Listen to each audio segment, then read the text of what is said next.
चाहिए कि 2 मिनट में लगा कि कनेक्शन नहीं हो रहा, तो I think I got about 100 messages in my phone, the link is not connecting, the link is not connecting. मुझे घबराहट हो गई कि क्या हो गया भैया।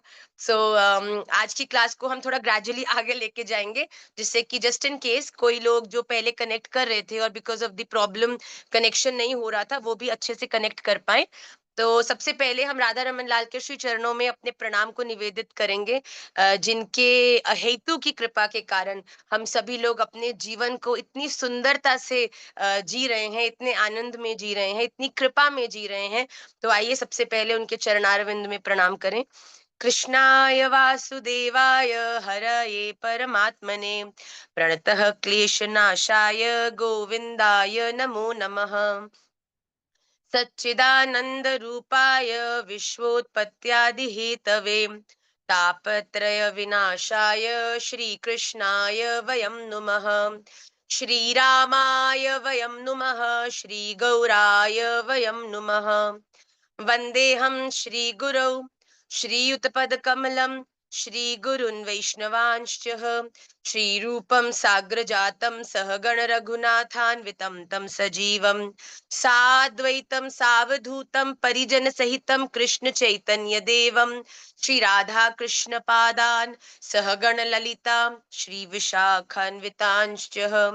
अहो भाग्यं गौरमार्गानुवर्तिनां देवो राधारमन् यत्र यद्गुरुर्गुणमञ्जरी। पंचतत्वात्मकं कृष्णं भक्तरूपस्वरूपकं भक्तावतारं भक्ताख्यं नमामि भक्तशक्तिकं। हरे कृष्ण कृष्ण कृष्ण हरे हरे, हरे राम राम राम हरे हरे। हरे कृष्ण कृष्ण कृष्ण हरे हरे, हरे राम राम राम हरे हरे। हरे कृष्णा कृष्णा कृष्णा हरे हरे, हरे राम राम राम हरे हरे। श्री राधा रमण लाल की जय, श्रीमन चैतन्य महाप्रभु की जय, श्री प्रिया रमण महाप्रभु की जय, श्री वृंदावन धाम की जय, श्री श्री गोपाल भट्ट गोस्वामी जी महाराज की जय, संपूर्ण गुरु परंपरा की जय, सभी भक्त वैष्णव वृंद की जय। जय जय श्री राधे, जय जय श्री राधे, जय जय श्री राधे श्याम निताई गौर हरि बोल, गौर प्रेमानंदे हरि हरि बोल। वांछा कल्पतरुभ्यश्च कृपा सिंधुभ्य एव च पतिता नाम पावनेभ्यो वैष्णवेभ्यो नमो नमः। श्री राधा रमन लाल के श्री चरणारविंद में मैं अपने अनंत कोटि प्रेम को, अपने सदगुरुदेव महाराज के दिखाए हुए मार्ग पर अपनी संपूर्ण निष्ठा को और आप सब मेरे प्यारे बच्चों के प्रति अपने वात्सल्य को प्रकट करती हुई आप सबको आज की क्लास में स्वागत करती हूँ। Before we get into the main class, मुझे आप सबके साथ दो वेरी इंपॉर्टेंट इंफॉर्मेशन शेयर करना है। Information, and it's not an information, it's an invitation. आप सबको इनवाइट करना चाहती हूँ 15 फरवरी सैटरडे इवनिंग 6:30 PM ऑनवर्ड्स हमारे प्रिया रमन महाप्रभु दिल्ली टीटीडी के अंदर होली खेलेंगे भैया। और ये होली में देखो, मैं और निमाई दादा थे, वृंदावन में थे, तो हमने आप सबके ऊपर गुलाल मारा, पर हमारी जो आने वाले सैटरडे वाला प्रोग्राम है उसमें गुलाल आर नॉट अलाउड। फूलों की होली हम सब लोग खेलेंगे प्रिया रमन महाप्रभु के साथ। और उस दिन मेरी लाइफ का एक बहुत ही close to my heart day है, क्योंकि उस दिन राधा रमन लाल ने ऑफिशियली मुझे श्रीधाम वृंदावन में वास दिया था, अधिकार से बुलाया था, महाराज जी रूपी वंशी को चंडीगढ़ भेजा था, और वहां से अपनी एक प्रिय अशुल्क दासिका को वृंदावन धाम वापस बुलाया। जैसे गोपी के पास गई ना वंशी जी, और गोपी को आके बोला, अरे चल चल राधा रमन जी ने बुलाया, ठाकुर जी ने बुलाया, तो वैसे ही महाराज जी भी आए और कहा कि राधा रमन लाल ने बुलाया, चलो। तो उस दिन मेरे जीवन में राधा रमन लाल के सानिध्य में 11 वर्ष मुझे पूरे होंगे महाराज श्री के संग। तो आप सब हमारे इस आनंद में और इस आनंद को और आनंद बनाने के लिए जरूर आने का प्रयास करिएगा, हमको बड़ा अच्छा लगेगा।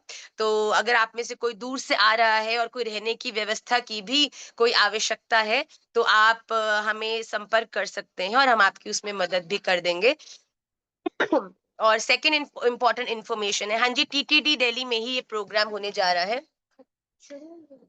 तो आइए, और सेकंड इन्फॉर्मेशन है जो बहुत इम्पोर्टेंट है, वो ये है कि वृंदावन आईवाईएफ इंटरनेशनल योगा फेस्टिवल जो वृंदावन धाम में 4th to 10th of March मनाया जा रहा है, उसके लिए स्कॉलरशिप के लिए जो सूत्र हम लोगों ने आपको प्रोवाइड करने हैं, वो आज रात को 9 बजे पहला लिंक शेयर हो जाएगा, जिसमें जिस पेज के ऊपर वो सारे 20 सूत्रास आपको मिलेंगे, जिसको आपको याद करना है। और एंड 20th of February को आपका एग्जामिनेशन होगा। जो आचार्य हैं जितने भी योगा के, वो आपको कनेक्ट करेंगे और एग्जामिनेशन लेंगे, और उनमें से जो 20 लोग होंगे उनको fully sponsored international yoga festival में स्थान दिया जाएगा। तो आप लोग बड़े एक्साइटेड हो जाइए, क्योंकि ये बड़ा सुंदर अवसर है श्रीधाम वृंदावन में आने का और वहां पे योग का अभ्यास करने का, राधा रमन लाल के दर्शन करने का, महाराज श्री की कथा श्रवण करने का।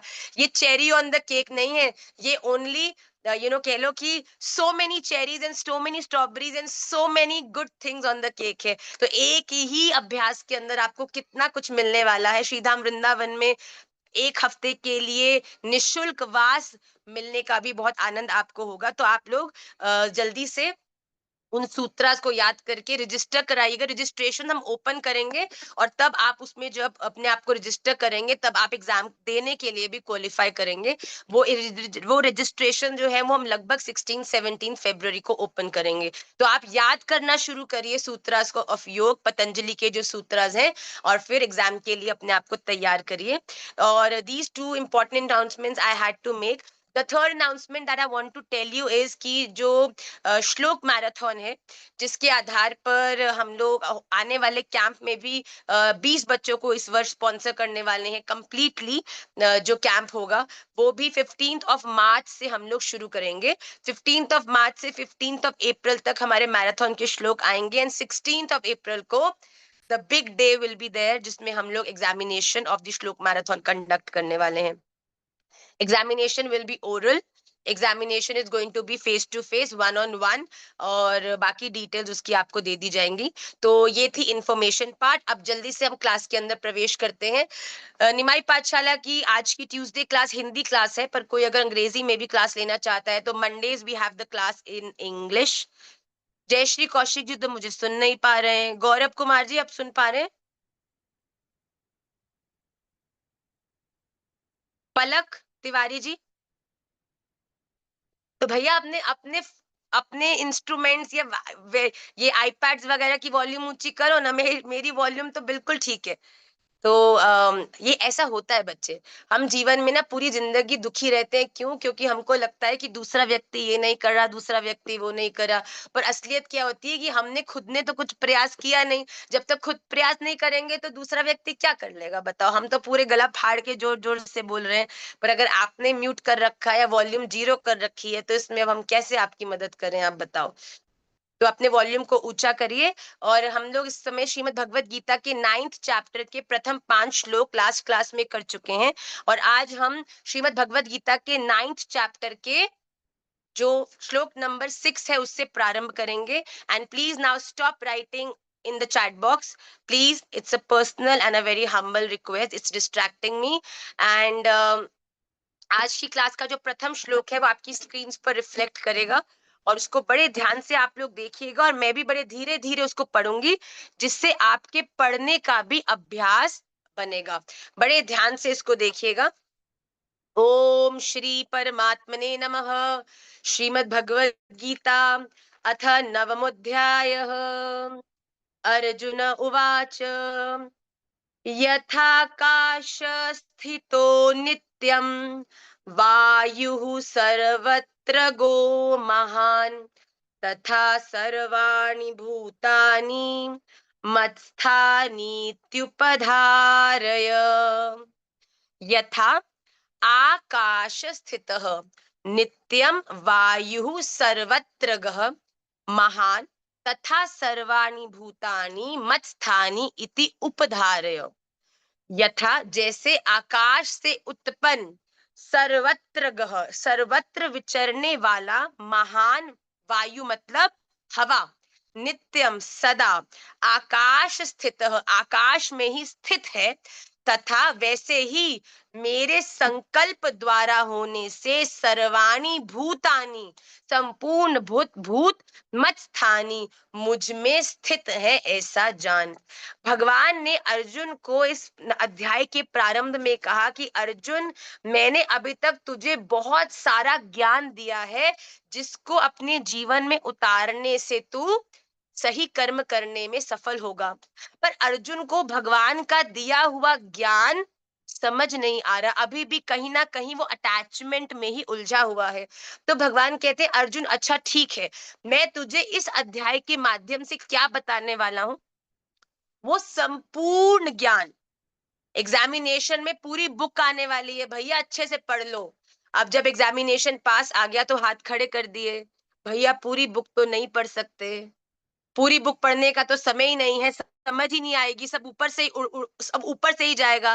तो टीचर क्या कहती है, अच्छा भैया ठीक है, इस पूरी बुक में से भी जो 100% पेपर में आने वाले क्वेश्चंस हैं और जिनको याद करना भी ज्यादा मुश्किल नहीं है, वो मैं तुम्हें सीक्रेटली बता रही हूँ। अगर तुम केवल उनको भी कर लोगे तो काम बन जाएगा। भगवान भी अर्जुन को यही कह रहे हैं कि ठीक है अर्जुन, अगर इस संपूर्ण ज्ञान को तू नहीं समझ पा रहा ना, कोई बात नहीं, इस पूरे ज्ञान में से भी जो सबसे महत्वपूर्ण ज्ञान है, जो सबसे मेरा सीक्रेट और सबसे इंपॉर्टेंट मेरे द्वारा दिया हुआ ज्ञान है, जिसको जीवन में जानने के बाद तू मुझे प्राप्त भी 100% करेगा, और प्राप्त करने का जो रास्ता होगा वो भी सबसे आसान होगा।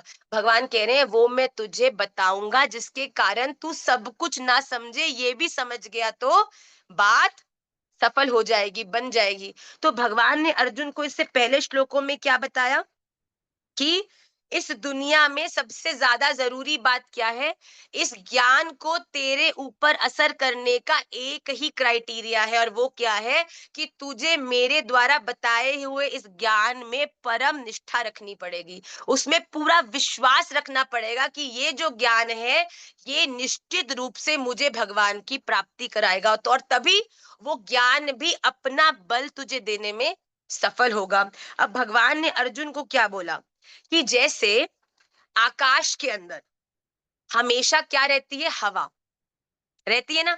अब मैंने अगर अपनी ये मुट्ठी को बंद कर लिया, अब आप में से कोई अज्ञानी होगा तो क्या कहेगा, माँ की मुट्ठी तो खाली है।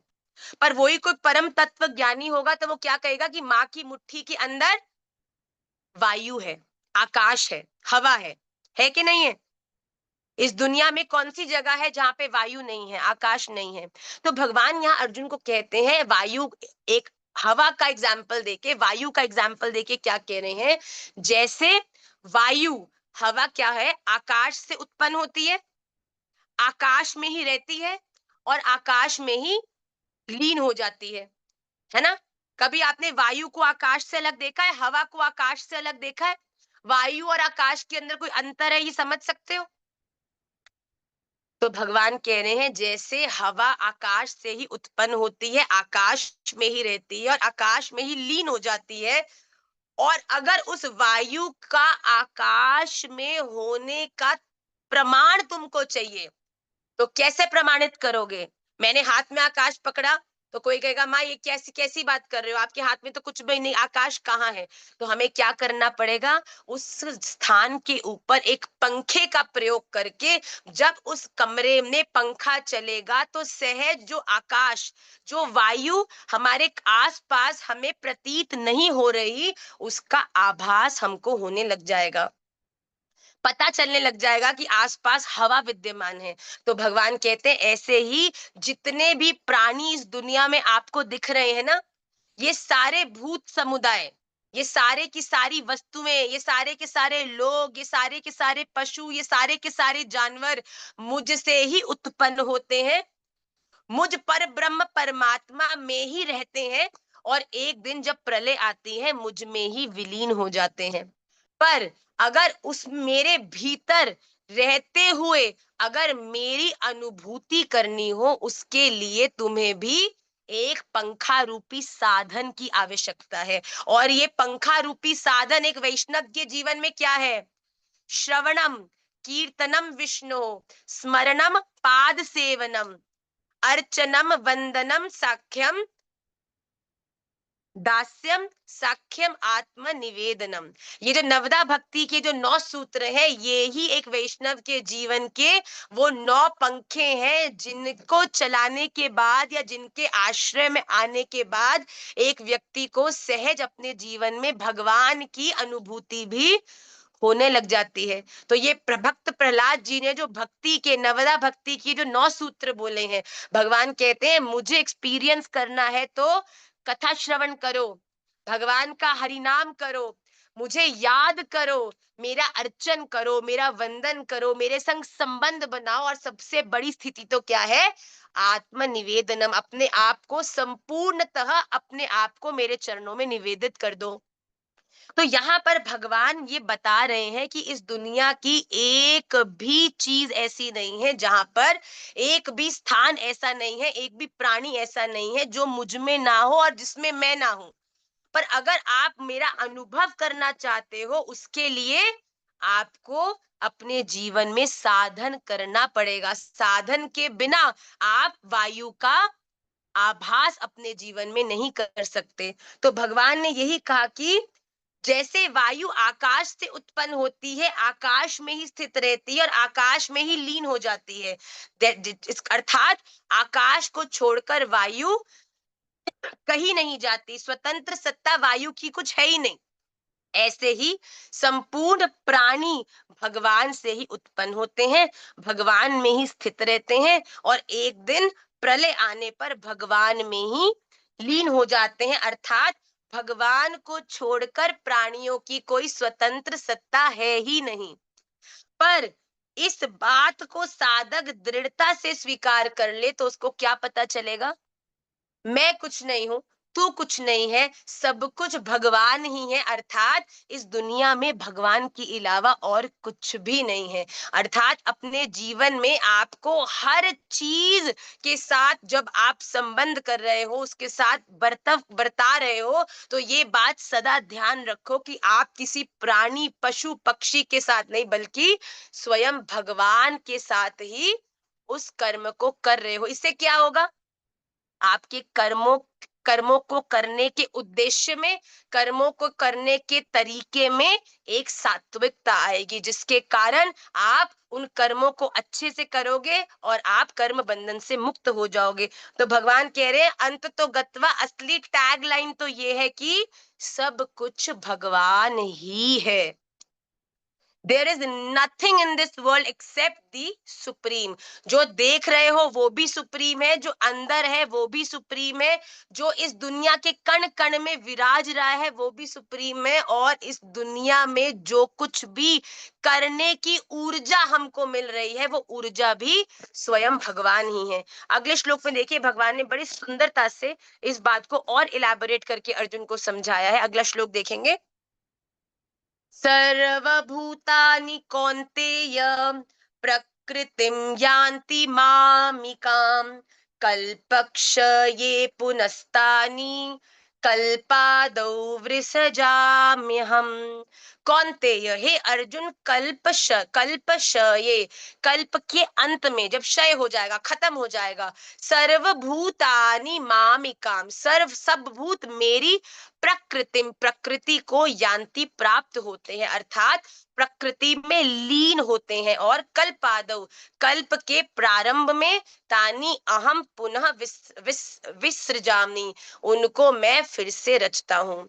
एक बात सबसे पहले समझने की ये है, भगवान कह रहे हैं कि अपनी प्रकृति को वो प्राप्त हो जाते हैं। कहा ना, जब कल्प को मैं खत्म करता हूं, इस दुनिया को जब मैं खत्म करूंगा, तो इस दुनिया का हर प्राणी मेरी प्रकृति को प्राप्त होगा। मुझको प्राप्त हुआ नहीं कह रहे भगवान, किसको प्राप्त होगा, मेरे द्वारा बनाई हुई प्रकृति को। अब बात बड़ी समझने की है, कान खोल के सुनिएगा। भगवान की बनाई हुई संपूर्ण प्रकृति जो है वो 3 हिस्सों में विभाजित है, सात्विक, राजसिक, तामसिक। एक व्यक्ति जो अपने जीवन में अच्छे कर्मों को कर रहा है, अच्छे कर्मों को सकाम इच्छा से, मतलब कि मैं अच्छा कर्म करूं जिसके कारण मेरे जीवन में अच्छाई आए, मेरे जीवन में मेरे को कंफर्ट मिले, मेरे जीवन में खूब उन्नति हो, मेरे जीवन में धन आए। जो व्यक्ति अच्छे कामों को करता है अच्छे फल के लिए, उसको कहा जाता है सात्विक कर्म। वो व्यक्ति जो अपने जीवन में कर्म कर रहा है अटैचमेंट्स के कारण, मेरे ये मेरा है, ये मेरी है, इसके लिए मैं ये कर दूं, उसके लिए मैं वो कर दूं। जो व्यक्ति अटैचमेंट्स और संबंधों के लिए काम करता है, वो व्यक्ति अपने जीवन में राजसिक कर्म करता है। और वो व्यक्ति जिसके जीवन में अज्ञान होता है, जो पशुओं को मारता है, उल्टे काम करता है, अल्कोहल पीता है, गैम्बलिंग करता है, बुरे आचरण करता है, भगवान कहते हैं वो व्यक्ति होते हैं जो करते हैं तामसिक कर्म। अब भगवान ने जो ये बात इस श्लोक में कही है कि वो व्यक्ति, जब मैं इस कल्प को, इस दुनिया को खत्म करता हूं, तो सारे भूत, सारे जो लोग हैं वो मेरी प्रकृति को प्राप्त होते हैं। तो यहाँ प्रकृति को प्राप्त होने का मतलब क्या है? भगवान कह रहे हैं अपने अंतिम समय में, इन योर लास्ट टाइम्स, आपके जीवन में जैसा गुण श्रेष्ठ होगा, जैसा गुण आपके अंदर प्रोमिनेंट होगा, प्रबल होगा, भगवान कहते आप उसी गति को अंत तो गत्वा प्राप्त करोगे। एक व्यक्ति जो अपने जीवन के अंतिम काल में सात्विक कर्म कर रहा है, जिसके जीवन में अच्छे कर्म कर रहा है, उद्देश्य है कि मुझे अच्छी चीजें मिले, ब्राह्मण भोज कर रहा है क्यों? जिसके कारण धन आए, और लोगों की सेवा कर रहा है क्यों? जिससे मुझे यश मिले। कर अच्छे काम रहा है, पर उसको करने के पीछे उसका एक मोटिव है। तो भगवान क्या कहते हैं? ऐसा व्यक्ति जब अपना शरीर त्याग करता है तो कहाँ जाता है? उसने अच्छे कर्म किए जिसके कारण उससे पुण्य मिले, और पुण्य प्राप्त करके मैं उसे अपने द्वारा रचाए हुए अच्छे लोकों की प्राप्ति कराता हूँ, स्वर्ग आदि में उसको स्थान देता हूँ, और कुछ समय वो स्वर्ग में आनंद करता है, और फिर उसको धरती पर आना पड़ता है। धरती पर आने के बाद भी वो अच्छे परिवारों में ही जन्म लेते हैं। ऐसे परिवार जिसमें भक्ति सहज होती है, ऐसे परिवार जिसमें कहीं किसी चीज का अभाव नहीं होता, जो परिवार बड़े कंफर्टेबल होते हैं, धन धान्य से भी समृद्ध होते हैं। तो भगवान कहते हैं वो व्यक्ति जो अच्छे कर्म करते हुए अपने जीवन को छोड़ते हैं, उनके संग ऐसा होता है। तो ऐसा करते हैं, जो ऐसा करते हैं वो मेरी प्रकृति को प्राप्त, कौन सी प्रकृति को प्राप्त होते हैं? सात्विक प्रकृति को। और फिर जब मैं दोबारा से रचना करता हूं अपनी सृष्टि की, तो उनके कर्मों के हिसाब से उन्हें अच्छे परिवारों में मैं फिर से जन्म दिलाता हूँ। बात समझ आ गई सात्विक लोगों की? मानसी चाडवा जी, गुड। अब सेकंड कैटेगरी पे आओ, जो लोग राजसिक कर्म कर रहे हैं, अर्थात वो लोग जो अपने जीवन में केवल अटैचमेंट्स के कारण ही अपनी चीजों को कर रहे हैं, कर्मों को कर रहे हैं, कि मैं ये करूंगा तो ये खुश हो जाएगी, ये ले आऊंगा तो वो खुश हो जाएगी। तो भगवान कहते हैं ऐसे लोग जो अपने अंतिम समय में अटैचमेंट्स के कारण कर्म करते हैं, वो मेरी राजसिक प्रकृति को, जब कल्प क्षय होता है, खत्म होता है, उसको मेरी राजसिक प्रकृति को प्राप्त होते हैं। और फिर राजसिक प्रकृति को प्राप्त होकर उनको क्या होता है? फिर जब भगवान पुनर्पि सृष्टि की रचना करते हैं, तो वो उन जीवों को या उन प्राणियों के रूप में दोबारा जन्म लेते हैं जिनके लिए वो अपने पिछले जन्म में कर्म करते हुए मरे थे। तो आप जिसके लिए कर्म करोगे अपने जीवन में, जिसका पूरा टाइम चिंतन करोगे, अंत तो गत्वा अगले जन्म में आपको वो ही बनना पड़ेगा।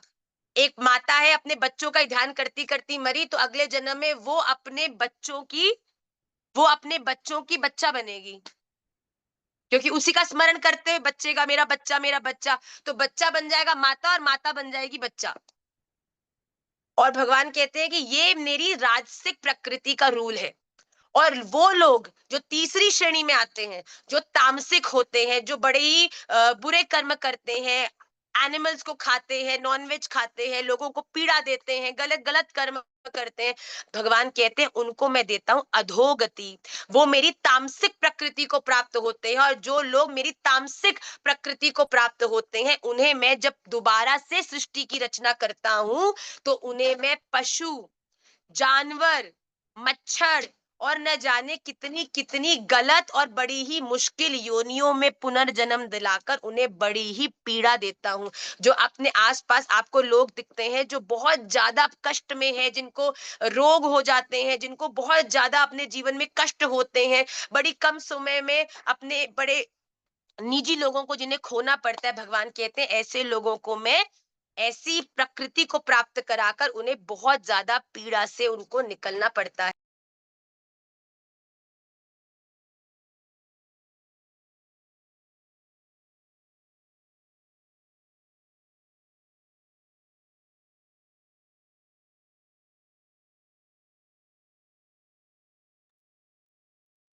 श्री राधे। साहिल, आप मुझे देख सकते हैं बेटा? सॉरी, कुछ ग्लिच हुआ बेटा।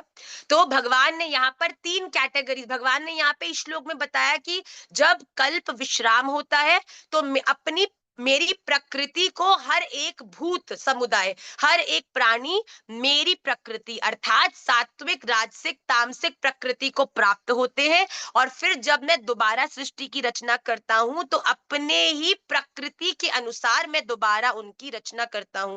पर इस दुनिया में चौथी कैटेगरी के लोग भी होते हैं जो ना तो अपने जीवन में कुछ प्राप्त करने के लिए अच्छे काम करते हैं, या ना ही तो वो लोग किसी से अटैच होकर अच्छे काम करते हैं, और ना ही अपने जीवन में बुरे काम करते हैं।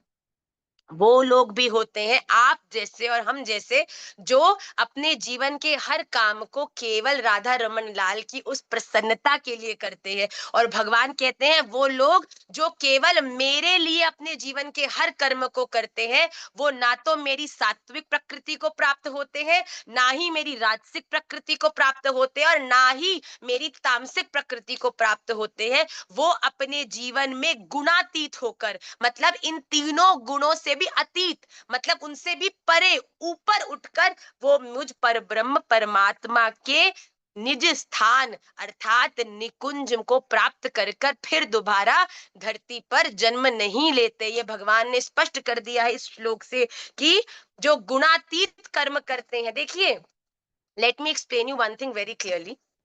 कर्म अपनी लौकिक दृष्टि से देखने में सब एक जैसे हो सकते हैं। एक व्यक्ति मंदिर जा रहा है, ये है उसका कर्म। कर्म क्या हुआ? जो हम कर रहे हैं, ठीक है, कृपा जा रही है मंदिर। अब जितनी दुनिया कृपा को देख रही है उनके लिए तो कृपा एक बड़ी ही, एक ऐसी लड़की है जो ठाकुर जी से प्रेम करती है और ठाकुर जी की प्रसन्नता के लिए मंदिर जा रही है। पर मैं आपको साची बोलूं, कृपा का मंदिर जाना जो कर्म है, ये गुणातीत भी हो सकता है, ये सात्विक भी हो सकता है, ये राजसिक भी हो सकता है, और ये तामसिक भी हो सकता है। कैसे? कर्म तो मंदिर जाना ही है, पर अगर कर्म के पीछे का उद्देश्य निर्णय लेता है कि वो कर्म कौन सा कर्म है।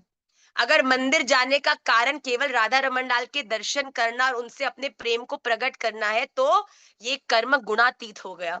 अगर मंदिर जा रहे हो राधा रमन जी से अपनी कोई लौकिक इच्छा की प्रार्थना कर कर करने के लिए कि मुझे ये मिल जाए, मुझे वो मिल जाए, तो भगवान के लिए मंदिर में जाकर जाने का जो ये कर्म आपने किया, ये कर्म हुआ सात्विक कर्म, कि हम अच्छी जगह पर जा रहे हैं, पर जा क्यों रहे हैं? ठाकुर जी से अपनी अपनी इच्छा को पूरी कराने के लिए। और अगर मंदिर जा रहे हो, क्यों? क्योंकि आप मंदिर जा रहे हो किसी के संग के कारण, आप किसी से प्रेम करते हो और वो व्यक्ति मंदिर जा रहा है, तो उसके अटैचमेंट के कारण, उसके प्रभाव के कारण आप मंदिर जा रहे हो, तो आपके द्वारा मंदिर जाने का कर्म कौन सा हुआ? राजसिक कर्म। आपकी कोई कोई इंक्लिनेशन नहीं है, पर जिससे आपकी अटैचमेंट है वो मंदिर जा रहा है, तो आपका मंदिर जाना हुआ राजसिक कर्म। और वही एक व्यक्ति मंदिर जा रहा है, क्यों? क्योंकि मंदिर जाकर वो किसी बड़े ही व्यक्ति को दोष दृष्टि, कोई अपराध, कोई गाली गलौज, कोई मारपीट करना चाहता है किसी व्यक्ति से जिसको पता है कि वो मंदिर गया है, तो वो भी मंदिर जाएगा, क्यों? उस व्यक्ति को हानि पहुंचाने के लिए। वो ही एक कर्म मंदिर जाने का हो गया तामसिक। तो देखिए, कर्म, भगवान कहते हैं कर्म से मैं अटैच नहीं हूं। ये मत सोचो कि भैया माला लटका ली, कंठी पहन ली, तिलक लगा लिया तो सब काम सेट हो गया जी, हम तो है गए भक्त। भगवान कहते हैं ये जो ऊपरी चीजें हम सब करते हैं ना, ये सब जो कर्म, जो फिजिकल चीजें हम करते हैं, भगवान कहते हैं मैं उससे कभी भी प्रभावित नहीं होता। मैं किस बात से प्रभावित होता हूँ? कि उस कर्म को करने के पीछे का आपका उद्देश्य क्या है।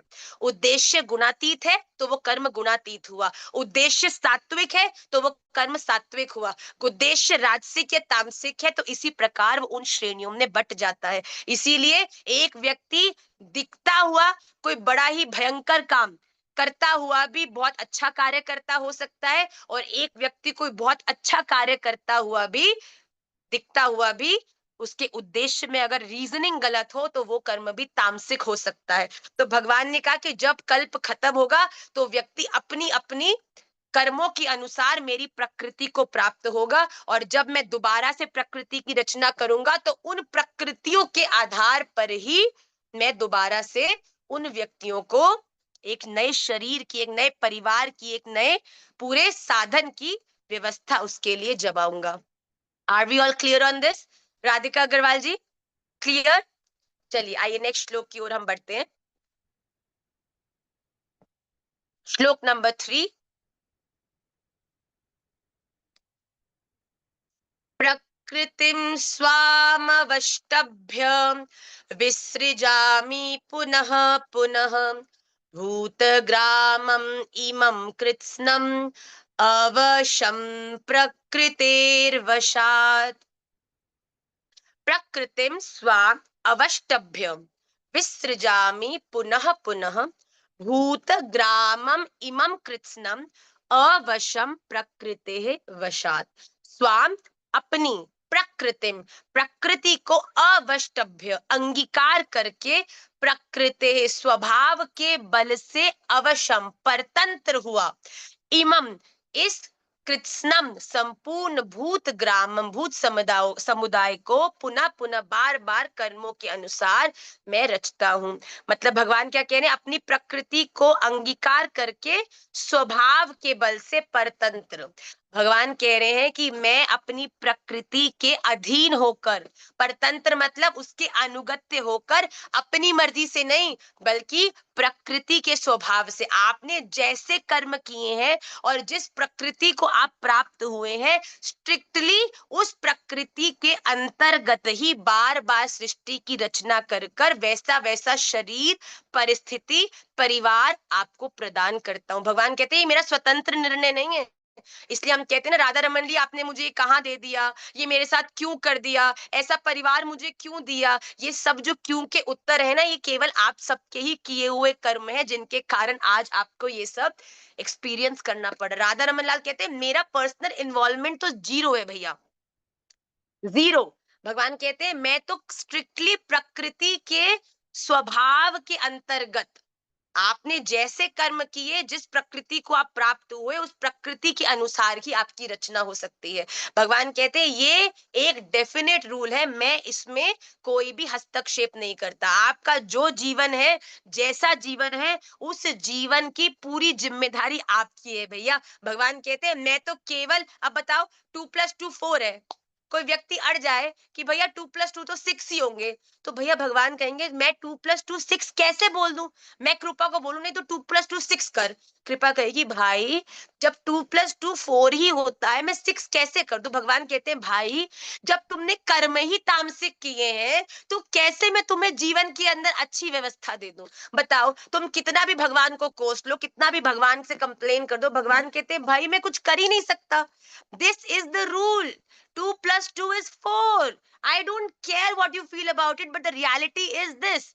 तो भगवान भी इसी तरह कहते हैं कि भैया जब किए ही राजसिक कर्म है तो कैसे गुणातीत मुझ पर ब्रह्म की, परमात्मा की प्राप्ति तुझे करा दूं भैया। इसीलिए अगर अपने जीवन में भगवान की प्राप्ति करनी है तो हर चीज को, छोटी से छोटी, बड़ी से बड़ी, जैसे ही आपके कह लो कि आपकी ग्रहण में, आपके संपर्क में आए, उसे तुरंत भगवान के चरणों में समर्पित कर दो और फिर उसके लिए कर्म करो, तो फिर वो चीज आपको कर्म बंधन में नहीं बांधेगी। अगला श्लोक देखिए, second last shloka of Bhagavad Gita class today.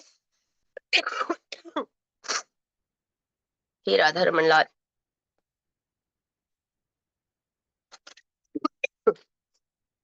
न च माम तानि कर्माणि निबध्नन्ति धनंजय, उदासीन वदासीनम असक्तम तेषु कर्मसु। हे अर्जुन, तेषु उन कर्मसु कर्मों में, असक्त आसक्ति रहित और उदासीन के सदृश, आसीनम स्थित, मां मुझ परमात्मा को वे कर्म नहीं बांधते। ही सेइंग कि अर्जुन, मैं आपके द्वारा किए हुए कर्मों से पूरी तरह अनअटैच्ड हूँ, अनासक्त हूँ। मुझे कोई भी इंक्लिनेशन या अटैचमेंट नहीं है कि एक व्यक्ति कैसे कर्म कर रहा है। मैं बिल्कुल उदासीन, मतलब बिल्कुल इक्वल, समत्व, बिल्कुल हर एक व्यक्ति के साथ बिल्कुल सेम रूल को अप्लाई करने वाला, उनके कर्मों के अनुसार ही उन्हें नया जीवन देता हूँ।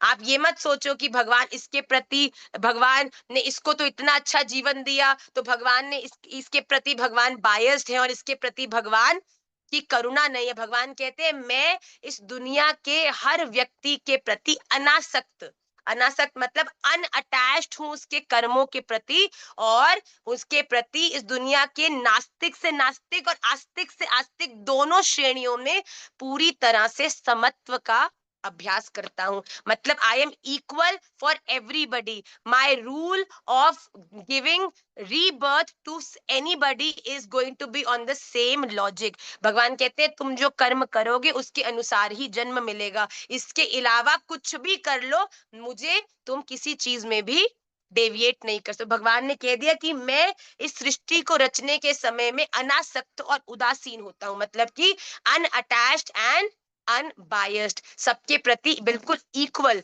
तुम स्ट्रिक्टली जो करोगे उसका ही स्ट्रिक्टली रिजल्ट तुम्हें प्राप्त होगा। Last shloka of Bhagavad Gita class today.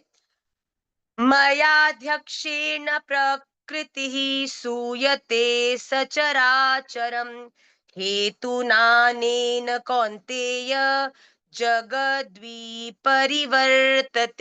हे अर्जुन, मया मुझ अध्यक्षेण अधिष्ठा के सकाश से प्रकृति, प्रकृति सच्चराचरम चराचर सहित सर्व जगत को रचती है, और अनेन इस हेतु से ये संसार चक्र घूम रहा है। भगवान ने कहा कि प्रकृति अर्थात ब्रह्मा जी जो सृष्टि की रचना कर रहे हैं, उस सृष्टि की रचना करने की आज्ञा मैं पर ब्रह्म परमात्मा ही ब्रह्मा को देता हूँ। और ब्रह्मा जी जब मैं आज्ञा देता हूँ तब हर एक प्राणी को उसके संस्कारों के, उसकी प्रकृति के अनुसार पुनरपि रचना करते हैं। और इसी प्रकार बार बार ये जो सृष्टि है इसकी मैं चराचर बार बार इसकी रचना करता हूँ। जब कल्प का प्रारंभ होता है तब मैं उनके प्रकृति के क्वालिटीज, उनके जो गुण है उनके अनुसार उन्हें जन्म देता हूँ। और फिर जब जो कल्प है खत्म होता है, उस समय हर प्राणी के भीतर कौन सा गुण विशेष है, कौन सा गुण ज्यादा प्रबल है, उसके हिसाब से उसे मेरी प्रकृति की प्राप्ति होती है, और फिर उस प्रकृति के अनुसार उन्हें फिर से नया जन्म मिलता है। भगवान कहते हैं ब्रह्मा जी मेरे स्ट्रिक्ट रूल्स के रिगार्डिंग ही, जिसके अंतर्गत जो प्रकृति है उस प्रकृति के अनुसार जन्म दिलाकर उसे फिर से इस भूमंडल पर उसकी रचना करते हैं। तो भगवान ने यहाँ बिल्कुल स्पष्ट बता दिया है कि सात्विक प्रकृति के कौन है, राजसिक प्रकृति के कौन है, और तामसिक प्रकृति के कौन है, और गुणातीत प्रकृति के कौन है। और इन तीनों चारों प्रकृति के भीतर जब वो अपने शरीर का परित्याग करते हैं कल्प के विश्राम के समय, तब उन्हें कौन सी प्रकृति की प्राप्ति होती है, वो कहाँ जाते हैं, और फिर से उन्हें किस प्रकृति में जन्म लेना पड़ता है। तो ये सब केवल आपके कर्मों पर ही अंततोगत्वा निर्भर करता है कि आप किसको प्राप्त होंगे, कैसा आपका जीवन होगा।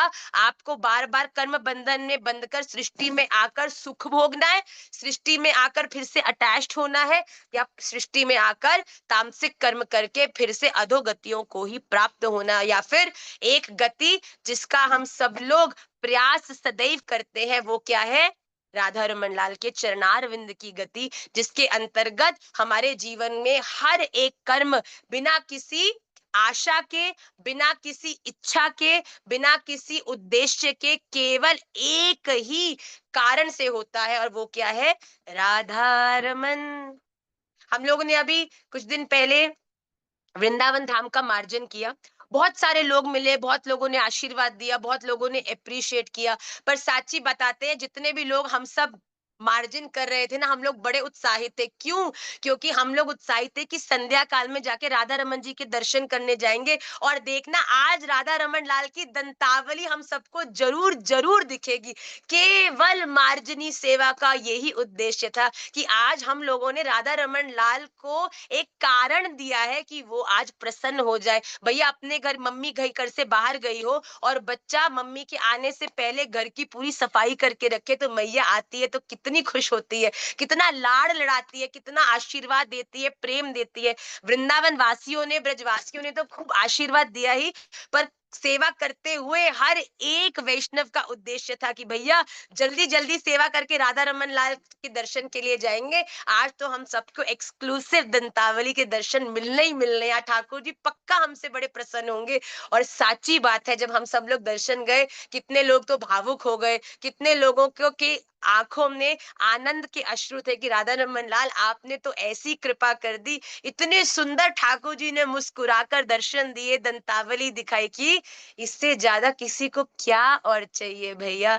आप क्या, आपने अपने जीवन में जिससे आप सबसे ज्यादा प्यार करते हो, आपने उसको मुस्कुराने की एक वजह दे दी। I don't think there is any other thing in the world जो आपको इससे ज्यादा आनंद की अनुभूति करा सकती है। तो हमारा उद्देश्य तो वही था। तो आपके जीवन में ये आप पर निर्भर करता है कि आप अपने लिए काम करके सात्विकता को प्राप्त करते हो, औरों से अटैच होके राजसिकता को प्राप्त करते हो, बुरे कर्म करके तामसिकता को प्राप्त होते हो, या फिर राधा रमन जी के लिए करके राधा रमन जी को ही प्राप्त हो जाते हो भैया। और मैं साची कहूँ, बार बार कहती हूँ, राधा रमन जी को प्राप्त करने के लिए you have to become like Radha Raman Lal. आपको राधा रमन जी जैसा ही बनना पड़ेगा, नथिंग लेस देन दैट। और वो बनना कैसे संभव होगा? जब आप उनके चरणाश्रित होकर आप उनके गुणों को अपने जीवन में उतारने का अभ्यास करोगे। जब आप किसी से प्यार करते हो, उसको जो चीजें पसंद है उसकी उन चीजों को अपने जीवन में उतारने लगते हो, तो जाकर कहीं ना कहीं उस व्यक्ति की आप पर दृष्टि पड़ती है। तो राधा रमन जी की दृष्टि तो तभी पड़ेगी ना जब हम उनके जैसा बनने की कोशिश। कई लोग अपने फिल्म स्टार्स को, बॉलीवुड स्टार्स को, या कोई अन्य लोगों को जिनको वो आइडलाइज करते हैं, तो क्या करने लगते हैं? उनके जैसे बाल बनाने लगते हैं, उनके जैसे बात करने लगते हैं, उनके जैसे चीजें करने लगते हैं। तो क्या होता है, सहज उनके जैसा करने करने की कोशिश से क्या होता है, उनके भीतर कहीं ना कहीं वो कम और जिसको वो आइडलाइज करते हैं वो व्यक्ति ज्यादा दिखने लगता है। तो कहीं ना कहीं जब वो उस व्यक्ति से मिलते हैं, तो कहीं ना कहीं उस व्यक्ति को अट्रैक्शन होता है आपके प्रति कि अरे भैया ये तो बिल्कुल मेरे जैसी बात करते हैं, ये तो बिल्कुल मेरे जैसे चलते हैं। एक लाली है हमारी, वो बिल्कुल हमारे जैसा साड़ी का, जैसे हम पल्लू इधर से करके बांधते हैं साइड में और साइड में। तो एक दिन उसकी फोटो हमारे पास आई, तो हमने कहा भैया ये मैं कहाँ थी और ये कैसे, ये तो बिल्कुल दूर से मुझे करण ने दिखाया। मैंने कहा ये तो मैं थी नहीं, कौन है, क्या है? पास से देखा, वो बिल्कुल मेरे जैसे दिखने वाली वो मैं नहीं कोई और थी। तो मैंने बोला हे भगवान, कि बिल्कुल ऐसा लगा कि मैं ही हूँ, मतलब मुझे भी लगा कि मैं ही हूँ।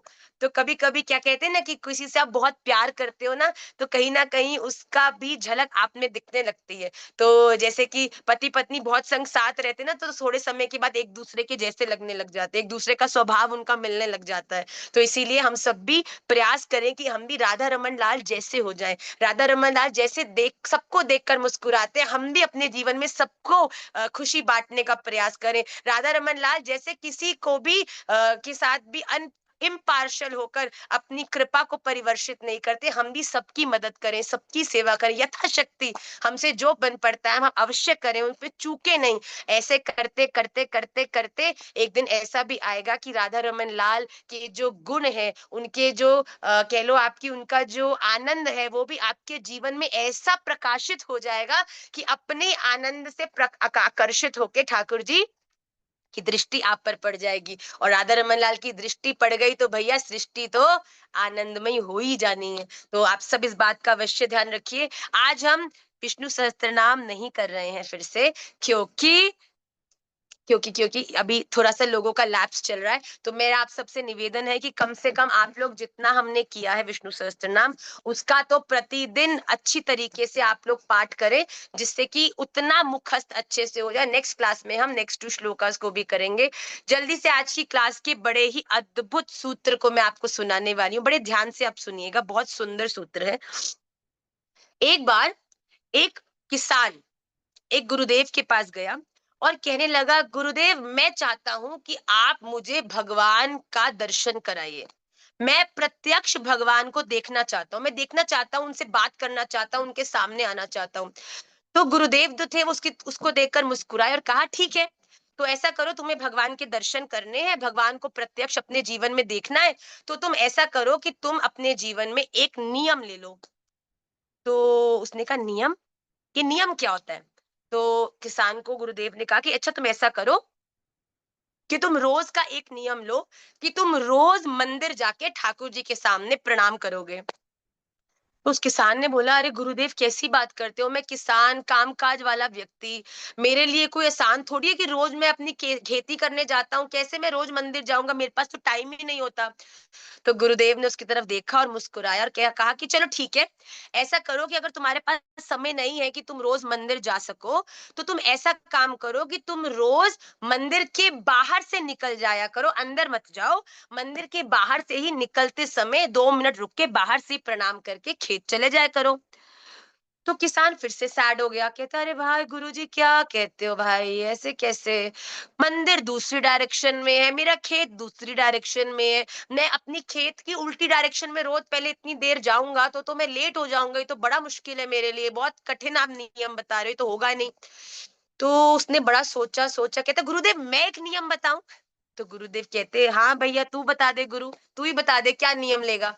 तो उसने बोला, मैं ऐसा करता हूँ, ये नियम लेता हूँ कि रोज जब मैं भोजन पाने लगूंगा, भोजन पाने से पहले मेरे साथ वाले खेत जो है वो मेरे एक दोस्त का है, उस अपने दोस्त को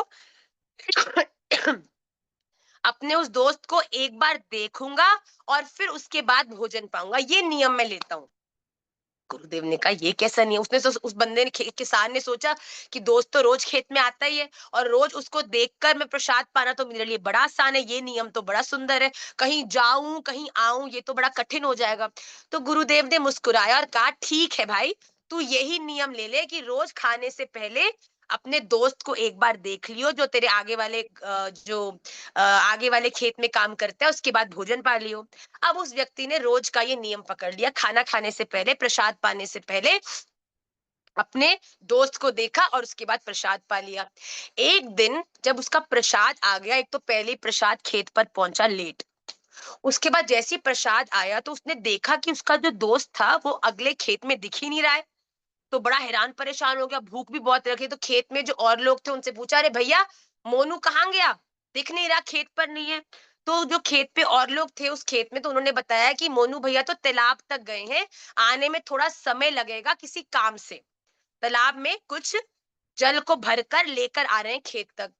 उस व्यक्ति में तो बड़ी अधीरता मच गई, भूख तो पेट में लगी रही थी और भूखा व्यक्ति कोई प्रतीक्षा कर सकता है? किसी को भूख लगी हो उसमें कोई धैर्य होता है? उसको तो बड़ा गुस्सा आने लग गया।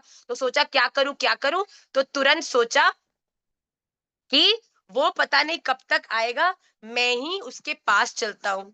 अब वो जो अ, वो जो किसान, ऐसे नहीं करना, वो जो किसान था वो दौड़कर तालाब तक गया कि मैं तो पहुंच नहीं पाऊंगा, वो तो पहुंच नहीं पाएगा, मैं ही उस तक पहुंच जाऊं। तो वो अभी अपने खेत से चला दौड़ता दौड़ता, वो अपने खेत से दौड़ता दौड़ता चला उस तालाब तक, और जब वो तालाब की तरफ चल रहा था, इतने में ही जो उसका दोस्त जो तालाब पर था, उसके साथ एक बहुत बड़ी घटना हुई। उसने उसने क्या किया कि वो तालाब से जल भी लेने गया था और कुछ तालाब की मिट्टी भी उसको अपने खेत के लिए चाहिए थी। तो उसने मिट्टी खोदते खोदते खोदते खोदते उसको कुछ फुट नीचे एक घड़ा मिला सोने से भरा हुआ। अभी वो उस घड़ी को देख ही रहा था और बड़ा आनंदित ही हो रहा था। इतने में वो व्यक्ति जिसने नियम लिया हुआ था कि रोज उसको देखकर ही भोजन पाएगा, वो वहां पहुंच गया। अब इस व्यक्ति को मिला था घड़ा सोने का। उस व्यक्ति को मिला था घड़ा। वाह जय हो। उस व्यक्ति को मिला था घड़ा सोने का। एक सेकंड आप लोग रुकेंगे।